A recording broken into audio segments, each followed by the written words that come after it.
Welcome into Phil's Tax Hacks and Other Retirement Facts with CPA and personal financial specialist Phil Putney. Now let's get rolling with today's show.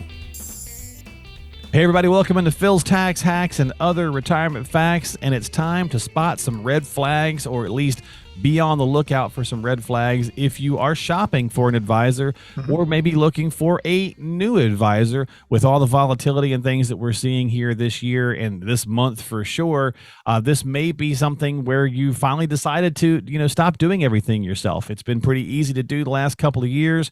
Maybe now you're realizing you do need a pro. Lots of different ways to think about it. So we're going to share with you some things to ponder that may or may not be a red flag, just something to kind of throw up the caution and say, let me think about this to make sure it's the right fit for you when shopping for an advisor. And of course, I got Phil here as always to talk about it. What's going on, buddy? How you doing? Doing good. Yeah.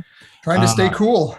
Yeah. Summer is here. So the time we're taping this, we've gone through like right at 100 for a few days. So yeah, we're not quite there. We're going to hit 98, but a tad toasty. Yes, it is just a bit, but that's what we live for in Michigan, at least, right? We have the cold weather, and this is what we look for in the summer. So, and construction, yeah, we got a lot of that too. So it's 2 seasons and construction. That's about it. I used to live there. The joke was Michigan has 3 seasons: winter, summer, and construction. Yep. That was what it was. The orange barrels start going up everywhere, and everyone's looking for. And I feel so bad for these route guys, man. Like being out there 98 degrees working, and that's why a lot of times we, especially here in the South where I'm at, we see a lot of nighttime working because it's just just crazy. And they do some of that here, not as much because we don't have. I mean, the 98s; those are not very often. Yeah. Now we spend about 2 months in the 90 plus, so okay. I feel for those dudes, and their vests and everything. Oh yeah, well, especially you're working out on the blacktop. I mean, it's just I can't imagine what the temperature is out there. Hey, you know what? That's a good segue because they use flags. There you go. They use flags there. So we'll spot some flags here. All right. Not necessarily say that it's the person's doing something nefarious or wrong, but it just some flags that it may not be the right fit for you. And it could also be that that they're a little bit self-serving or whatever the case is. I mean, people are people. It is what it is. Right. So anyway, we'll just kind of go through some bare minimum things here to at least ponder when thinking about working with a new professional or changing professionals or whatever the case is. How do you feel, Phil, at this point in your career? You've been doing this a long time. About the advisor who works with anybody and everybody, all ages, all wealth. Like, on the one hand, if you're a brand new person in the industry, you got to make a living too, right? So you're trying to get clients. But at some point, I'm sure through your career too, you realized, hey, I'm better at this nucleus, and that's where I'm going to focus. Absolutely. Yeah. I mean, advisors are at every stage, and investors are as well, so working with an advisor that kind of services everyone. If you're a growth orientated investor, right, you're not nearing retirement, you're just saving money, and that's more your stage of your life, then that kind of advisor might be an okay fit, because they're that group of people that they're all just saving, and not necessarily as worried about how do I structure, the tax side of it, the distribution side of it, all the different pieces that come into play there. Right. Then that advisor might be okay. But I mean, if you've been with that kind of an advisor and now you're starting to enter that phase of I'm going to retire in the next 2, 3, 5 years, and they don't have those conversations. You start to ask them questions, or they haven't brought it up to you. Well, how does Social Security fit into this? Or what about taxes? I've heard a lot about, I'm going to be hit with these higher taxes. How does that play in?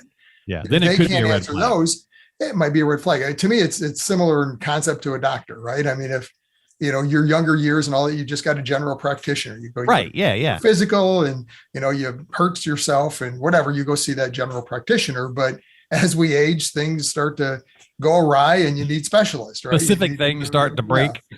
Yep. You need the heart specialist, or whatever the case is. So you're gonna need somebody that is what they do, is that specific area. I think the age thing and the wealth thing, I think that's a really great way you surmise that for people thinking about it.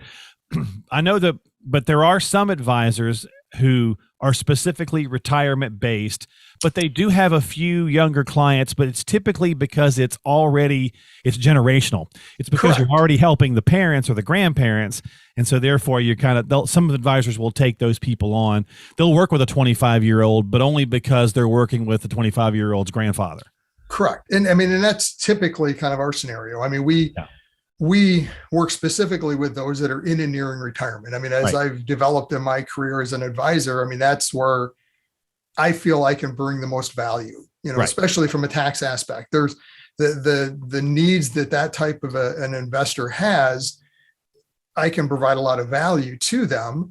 Doesn't mean that I can't provide value to that younger investor. It's just that's not our primary target. Now, we still do have some of those, and typically it's a child, or somebody that comes through that kind of a reference referral type scenario. And that makes sense, right? Because, granddad or whatever is like, hey, I really trust Phil.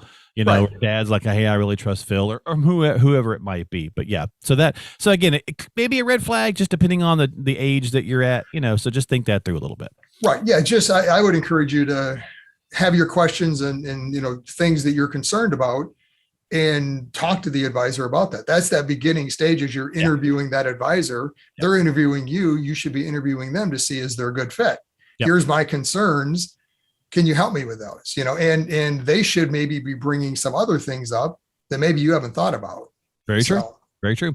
I'm going to combine 2 and 4 on our list here, Phil, and we'll shorten this one up. This was going to be top 5 red flags, but we're going to make it 4. The advisor, the good news advisor, and the certainty advisor. We're going to kind of put those two together. And what I mean by that is it's going to be fine. Everything's good. The market comes back kind of person, right? Well, the market always comes back. This is true. Historically, this is true. Absolutely. But depending on who you are, like it could be a red flag if you want that person to, I need the straight skinny, like talk to me direct fashion. Don't sugarcoat it. Don't just always tell me the good news, give me the real data, because I think there's certain things in life where it may be unpleasant, but tell me the truth, right? Like if I come in, Phil, and I say, hey, I want to retire, or is this current market going to derail my retirement? Don't kind of give me some numbers and fluff and talk me through a scenario. Just look at me and say, yeah, it could. And here's what we need to do. Right. Right. So I think it depends on who you are. So that may be a red flag if you only have that kind of good news Charlie, so to speak. Right. Absolutely. And I mean, I tell all my prospective clients as we're working together, it's like, look, my goal isn't to give you all the answers you want to hear. I mean, it's not a yes man. Exactly. I'm here to tell you from a fiduciary, my personal and professional opinion, which might not always be what you want to hear, but the reality is it's what you need to hear. Right. Yeah. And that being said, I don't leave it there, so I mean, as I'm working with a client and their goal is to retire next year, I'm running through the math and we get back together and I don't just say, well, you know what? Can't happen. So you're going to have to. Yeah, you've got a bedside manner. Come back to me in 2 to 5 years and we'll talk again. Yeah, you've got a bedside manner. Yeah. Yeah, I mean, it's a matter of, it's not going to work the way you want it. Let's look at some options. Maybe it is delaying it a little bit. Maybe it means part-time work, whatever the case is. But it's not always, oh yeah, absolutely not a problem. We'll just up the return assumption, right? I'm assuming I'm gonna make a 8% return assumption. Oh, look at that, it works just great. So we're gonna go 8% and take your risk up higher in the portfolio. Well, maybe that's not the best scenario. Probably not the right answer. Yeah, there you go. That's a great point. Yeah, because I mean, obviously, you wouldn't want to go in. Definitely a red flag is somebody looks at if they're too direct and it's like, hey, I want to. Well, you're screwed. That's right. And then no other information is given, right? So you certainly want to have somebody with, with a bedside manner of being able to say it is not going to work. And here's why, but then here's maybe what we can do to make it work. Right. Right. Absolutely. And I think most advisors would do that, but there are some, to your point, that would just say, we'll just up this or whatever, or change that. And it's like, well, maybe that's not what I need to do or want to do. So. Right. Well, and I think a lot of advisors might, and I don't know, I've not worked with an advisor in that standpoint, but I've heard where, all of a sudden behind the scenes, you don't know what they're doing, so maybe they'll make a couple of different assumptions to make it work versus running it through your scenario and say, look, this is, we run the same base assumptions from growth, inflation, all that with everyone. Right. Kind of as a conservative base number. If we do better than that, great. If, not, then we'll work through that in the future. But I mean, it's a matter of we don't want to over promise or over project in a plan. You know, I mean, that's kind of that good news, Charlie kind of thing. I mean, if they're always running the numbers, well, the market's averaged 8%, so we're going to throw an 8% return in. And then you get the tiny little disclaimer that says past performance does not indicate. Exactly.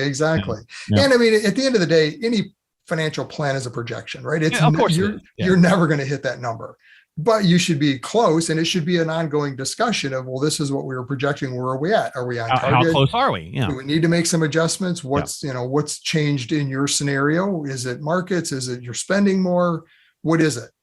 To walk through that on an ongoing basis. So, well, and I think we do a pretty good job of staying away from the uber technical here on the podcast. Mm-hmm. But that's another thing about the potential red flag. It's another one on my list here is the speak, the jargon, the delivery a little bit. I talked a little bit about bedside manner. Look, every industry has jargon, right, Phil? Right.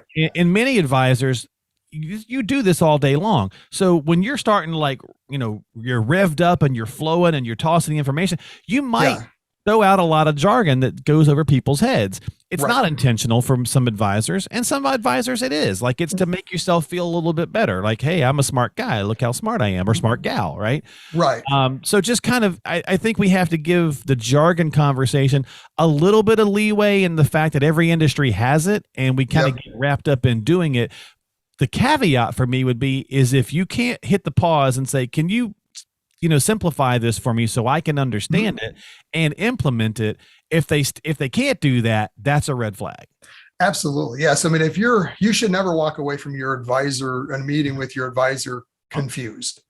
Right. And I mean, I try to work through my clients' scenario to see what their comfort level is. I mean, I've got the engineers that are, some of them really like to get into the detail.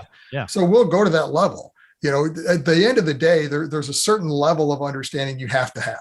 I mean, it's your plan. You need to understand some of this to an extent. Sure, of course. And I try to bring it to a level where you can at least understand what and why and how this works, right? I mean, if you want to take it a step above that, let's do that, right? I mean, we can do that, and I can explain and get into more detail, but I mean, it's your plan, so you need to understand it. So, I mean, if you're not comfortable with something you're hearing, don't just take their word for it. Walk through it. Don't ever be afraid to question, right? And I mean, I have clients all the time that'll come back and say, well, I'm sorry to ask this. I'm like, don't be sorry. Oh, yeah. I'm glad you're asking, because that tells me you're engaged. Yeah. And the worst thing is for a client just to, well, I trust you. We're going to just take it. And that's great. I hope you do. But you have to have some level of understanding. Yeah. Or just nod your head and go, oh, yeah, absolutely. Yeah. And you really don't quite get it. Yeah, because I mean, so Roth conversions, we do a lot of Roth conversion planning, and as we're running through the numbers and, doing the planning, if doing a high level of conversions makes the most sense, and I walk through it and we've talked about taxes and how much it's going to cost, and then you go we do the conversions and you're doing the tax return that year, and it's like, what, I've got to pay how much in taxes? Are you kidding me? Well, that's, no, we've had that discussion way ahead of time. So I mean, it's, if you don't understand the pieces, stop. Talk to your advisor, get the explanation, and if you're not comfortable, maybe that's just not a good fit. Maybe they're too technical. Yeah. If they can't, they can't bring it down to your level, and some people can't, that's fine. And I think as humans, we get a little bit of an ego. And no matter what side of the table you're on, I don't want them to bring it down to my level. I'm not dumb. Nobody's saying that you're dumb, but you don't do this every day. Right. So to that engineer you were talking about, maybe he's designing, new concepts in cars, and he starts rattling on, and you're a car guy. So you get, like a third of it. Doesn't mean you're dumb, right? Because you didn't get all of it. So it's not a question of intelligence. It's a question of understanding for implementation, because if you don't have that, then you're kind of wasting everybody's time, right? And you want to find the advisor who can do high level, but it can also, keep it simple, right? Bring it down to a level that you can understand. Yeah, do the KISS method. I mean, the end of the day, it has to be you have to understand what your plan is with your advisor. Yep. Your advisor is probably the one implementing it, absolutely, and going to handle the details and the nitty gritty, so to speak. But you still need to understand at a high level what we're doing and why. Yeah. And if you're comfortable with that and that's your comfort level, then that's okay. But don't just say, well, I know they've got a plan and it's going to work. They told me it would. Yeah, it told me it would. All right, so there's a couple of red flags there. Last one, we'll wrap it up. Now, obviously, on a podcast, it's a little funny to say this because but if we didn't talk, there'd be just dead air. A lot of dead air, yeah. A lot of dead air. But in general, you're looking for an advisor who spends more time, listening than talking, especially early on, right? The old saying, God gave us 2 ears and 1 mouth, right? So we can listen twice as much. So when you sit down with an advisor for the first time, again, that's kind of the concept of the podcast today. If you're shopping or looking for a new one, they should be asking you questions, but you should be doing most of the talking. Right. Yeah. Those initial stages is really that interview process, right? I mean, it's about finding out about you, the advisor's finding out about you, your needs, your wants, your goals, your specific scenario, and then you finding out about them. So it should be a lot of back and forth questioning.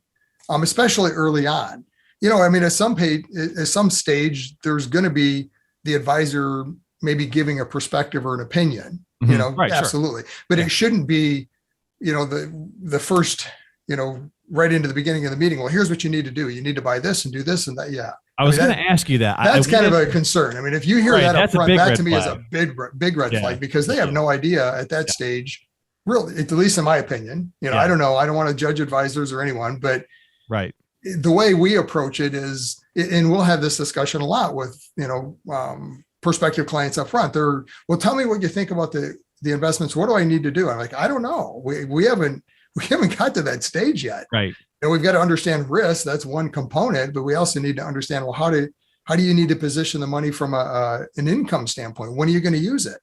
Yeah. And that's that. So you got to find you got to figure out the job before you can start assigning the tools, right? So you start getting the tools out of the toolbox. We think about doctors sometimes. I went in when I got this diagnosis for Meniere's disease. I went in to finally got a chance to see this audiologist, this guy who was supposed to be really good in this field. And in the first appointment, he's looking at the chart from the one test that he did, and he's asked me like 4 questions, and he says exactly, he goes, yeah, you've got this particular thing. And I thought to myself, because of what we do and because I talk to advisors, I thought that doesn't work in a financial field. That feels wrong.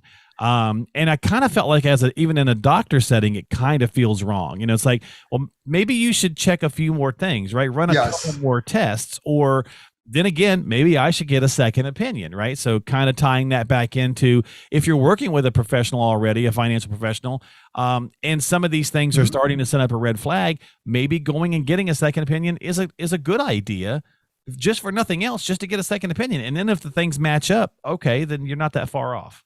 Right. Absolutely. Yeah. And that's, back to that whole, giving it, the investment recommendations and saying, well, this is what you need to do right. You needed to do it within 5 minutes of walking in the door. Yeah. There's a big red flag, and I mean, to that point, it's funny you mentioned that with a doctor, because I run into this all the time with clients. I mean, we do this all the time. This is what we do day in and day out, working with retirees. Right. So much like that doctor, when I look at a client's scenario overall, in that first meeting, we've had the discussion of income need, what income sources they have. Here's where money's positioned. We talk about the tax buckets. I can paint them a pretty good picture at a high level. I'm sure what things are going to look like, and say, look, based on what I see here, here's some concerns. Yeah. I can't give you exact numbers. We got to run the math to see that. But I can tell you specifics, but I can kind of, I can kind of big picture it. Yeah, when I'm looking at the numbers and adding up the thing, you're telling me you need, $80,000 a year, and you got this amount of Social Security and this in pension. And when you hit required minimum distributions, you're going to have this amount coming in. Sure. So all of a sudden, you're got 120,000 coming in of income. You've got a huge tax problem. Right. Now those are some quick high level numbers. Let's dig into it and see, how do we fix it? Confirm first. We run a base scenario. Confirm this is what it looks like. Absolutely. Yeah. Now, what's some options to fix that? Yeah. But yeah, that's, it really comes down to your scenario. Again, it's got to be something very custom to listening, understanding your scenario first, and then painting that broader picture up front. But if they're giving recommendations right out of the box, no, that's a great point. Put the brakes on and just kind of question it a little bit, because maybe do they know enough at that point to make that decision? So, and I know it's wrong in our current society to kind of put some of this stuff on there, but I also think experience goes a long way to that. This doctor that Absolutely. I saw clearly had been doing this specific field for 30 years. So I took more of that information a bit, accurately than if it had been someone who'd only been doing it for 5 years. I and know they that were may a be specialist. silly, huh? I mean, that's what they were a specialist. That's what they do. Right. And so I think, again, if you go as a potential red flag, if you go in and an advisor is already, kind of surmising you up pretty quickly and saying, I see the overall game plan here, they may not necessarily be wrong, but if they don't follow that up with a series of tests, if you will, for the medical reference to kind of just confirm that they were right with their initial assessment, then it could be a red flag. So, right. And to the point, even your doctor, I mean, he wasn't just making assumptions up front. He had you run tests. He had run a test. That's true. So he was kind of giving his opinion based on that test. So to you, it felt like, well, you're just telling me this is what it is. Yeah. But there was some background to what True. that, Fair. what the analysis was on his part. But yeah, I mean, it's blowing my metaphor apart, Phil. Yeah. No, I get it. I mean, it'd be no different than going into a doctor and, them prescribing you something, within 2 minutes of being in there. And it's like, wait, a lot of times you asked me like 3 questions and you told me this is what I need. Have you run a test? But they've seen 1,000 people and they're fairly accurate. Right. So it's a touchy red flag on this one, but I think again, the experience leads to your point. It was a great way of putting it. The experience leads to the point of saying, hey, I can ballpark this. I can game plan this pretty quickly within the first meeting or two, but I'm not going to start throwing out recommendations until not at all. further into it. Yeah. Yeah. And we had that discussion with the clients. I'm saying, look, I'm not telling you this is what you need to do. I'm just telling you, this is what I see. It's what I'm seeing initially. We need to look at this a little further. Yeah. Initially, big picture perspective, this is a potential problem. Yeah. I see this hurdle. I see this roadblock. Right. Or I see this looks pretty darn good. But let's double check. Right. Yeah. Great point. Well, good conversation on red flags. Obviously, a lot of people right now, as we talked the last couple of weeks, obviously the market's been pretty rough, really rough. And so therefore people could be getting off the DIY couch and going in to sit down with a professional, especially if you're 50 plus, right? You could have been doing this a lot yourself and you're like, I'm getting a little nervous. There's a lot going on. I might want to go ahead and talk with a pro, go get that opinion. Or again, maybe you've been working with somebody who's done a good job for you overall, but you're starting to realize they don't bring up the taxes. They don't bring up Social Security, or they don't bring up some of those retirement elements. It's been more about the growth of your money. So it's a good time to have those thoughts, good time to have that conversation about red flags. If you got some, you feel like you're feeling something, and also go with your tummy too. I mean, our gut's pretty powerful. I was going to say the gut rule, right? I mean, if it doesn't feel right, that doesn't mean don't do it. It just means pause. Yeah. Think it through, have some more discussion. Yeah. You got to be comfortable with it before it's a big decision. It is a big decision. What was that Reagan line? Trust, verify. Yeah. Trust and verify. Yep. And you know what was funny about that? This is a little trivia, and then we'll get out of here. I found out that's actually was the KGB's motto for. Oh, really? And that Reagan took it. Through all the time of the 80s, obviously, right? Again, one of those ways he was very kind of slick with that, right? He took all those conversations he was having, but he took that and made like that kind of his big thing. Right. Anytime you see a Reagan quote, usually trust but verify is on there. Trust but verify. Yep. Yeah. Yep. So I thought that was pretty wild. So anyway, whether it's true or not, but that's that's what the internet, right? Who knows what's true? That's right. It's all on the internet. It's got to be that's true. Right. So. Yeah. Abraham Lincoln said, "Don't trust the internet." So there you go. Right. All right, folks, we're going to get out of here this week. Thanks for hanging out with us. Again, red flags. Hopefully that helps you out a little bit. Think it through, especially in these volatile times. Do some window shopping, whatever the case might be, but, try to find that right fit for you. If you got questions, stop by the website, send an email, call Phil, whatever the case might be. Get on his calendar if you'd like. philstaxhacks.com. That's philstaxhacks.com. Most advisors do no cost, no obligation consultations, so it's certainly worth it to go through a few things and see where you stand in these times. Again, philstaxhacks.com or 248-888-7530. Phil and I'll see you next time here on Phil's Tax Hacks and Other Retirement Facts. Investment advisory services offered through AFS Wealth Management. The content of this program is provided for informational purposes only and is not a solicitation or recommendation of any investment strategy. Investments and/or investment strategies involve risk, including the possible loss of principal. There is no assurance that any investment strategy will achieve its objectives.